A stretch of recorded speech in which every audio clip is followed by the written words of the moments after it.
அண்மை செய்தியாக பார்த்து வருகிறோம். திண்டுக்கல்லில் ஏஆர் டைரி ஃபுட் லிமிடெட் நிறுவனத்தில் மத்திய உணவு பாதுகாப்புத்துறை அதிகாரி ஒருவர் நிறுவனத்தின் பால் நெய் பொருட்கள் மாதிரி சேகரிப்பதற்காக தற்போது நிறுவனத்திற்கு வந்துள்ளார். திருப்பதியில் உள்ள தேவஸ்தானம் சார்பில் பக்தர்களுக்கு லட்டு தயாரித்து வழங்கப்பட்டு வருகிறது. இந்நிலையில் லட்டு தயாரிப்பதற்காக திண்டுக்கல் பிள்ளையார்நத்தம் பகுதியில் உள்ள ஏஆர் டைரி ஃபுட்ஸ் என்ற நிறுவனம் நெய் அனுப்பி வந்துள்ளது.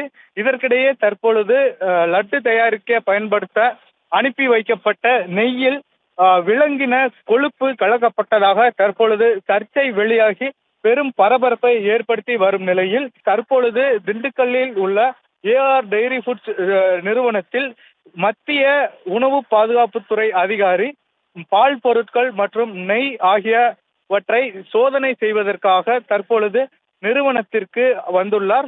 இந்த சம்பவத்தால் தற்பொழுது பரபரப்பு ஏற்பட்டுள்ளது. பிரியங்கா.